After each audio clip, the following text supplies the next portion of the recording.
The image resolution of commercial satellites has been dramatically improving over the years. And with that better technology, commercial remote sensing capability becomes a more important component to the Defense Department and the intelligence community's needs. Todd Harrison is at the Center for Strategic and International Studies. Todd, welcome to the program. Hey, good to be back. What's the role and what benefits do commercial space sensing systems provide to national security missions?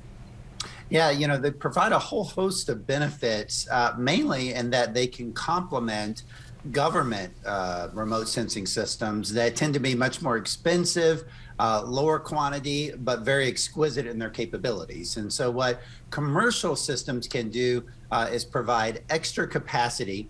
Does not always have the same, exquisite capabilities that our government systems have, but it can provide a capability that's good enough, and it allows for higher revisit rate, and in some cases, unwarned collection, because an adversary may not realize that they're going to be sensed through all of these other, non-government systems as well.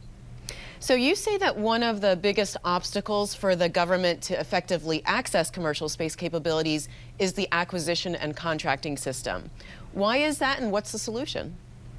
Yeah, so the traditional government approach, when working with defense companies, but also commercial companies, has been to go to them and say, hey, this is exactly what we want. We're going to write out the requirements and the specifications. We're going to basically engineer it for you, and then we want you to build to these specifications. And then the government would pay for all of the development, and the government would own the system and operate the system itself.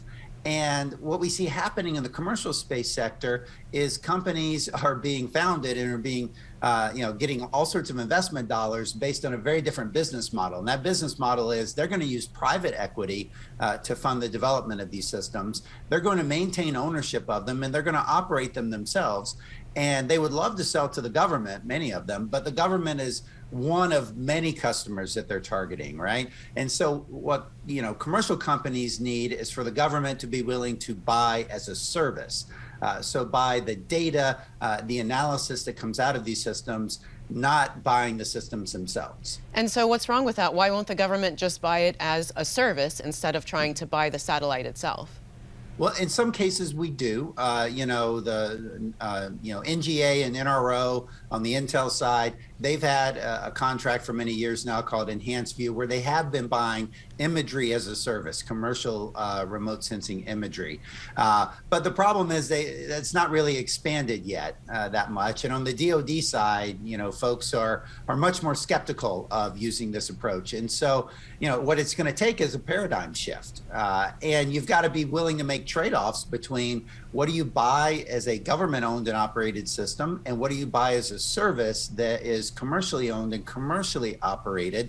And you got to be willing to say, you know what? It won't necessarily meet our specifications, but we're going to buy what they have and use it effectively. And it might be a 90% solution rather than a 100% solution. Another problem you mentioned is the siloing of the sensing data instead of making it available across government. So why is that happening, and what's the solution? Well, like I said before, a lot of the government-owned and operated systems are very exquisite, have, incredible capabilities, but they're highly classified, and they keep, the way you keep something secret is you don't tell people about it, right? So you keep it compartmentalized, and you tightly control who has access to the system and the data produced by the system. And so you end up with all of these classification silos within our government, and certainly among our allies and partners, right? And so a lot of that exquisite government produced sensing data just can't be shared throughout the government.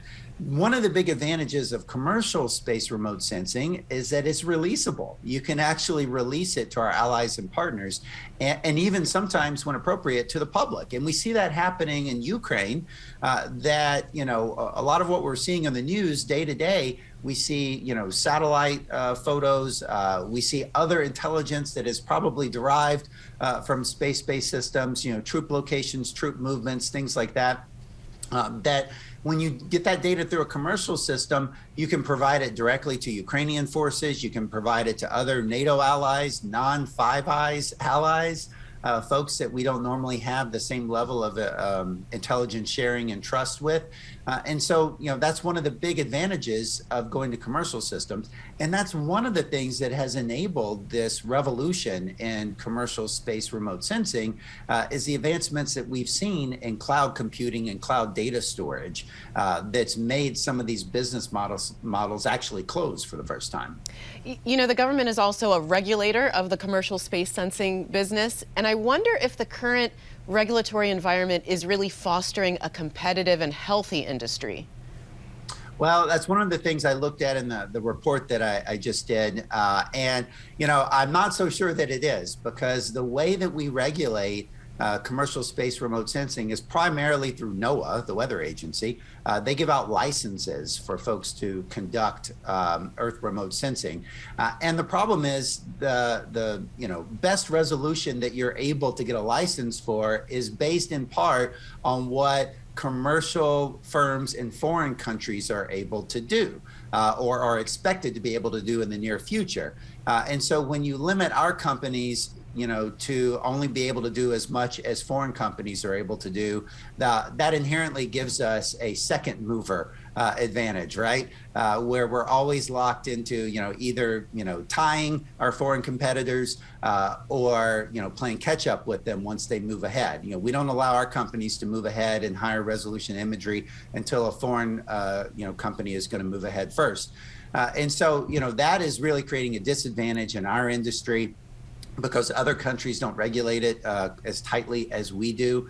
And then, you layer on top of that export controls that we also control how the data is exported. And, it just makes it a really tough operating environment. And I would argue that it really, could put us at a strategic disadvantage, because the last thing we want to see happen is for the state-of-the-art technology and innovation in commercial space remote sensing. We don't want that to move offshore. We don't want that to be in foreign government hands or foreign commercial company hands, because then not only can we not regulate it at all, we can't control where that information goes. We might not be able to access those systems in a time of crisis, because a foreign government might disagree with us and cut us off from their commercial systems.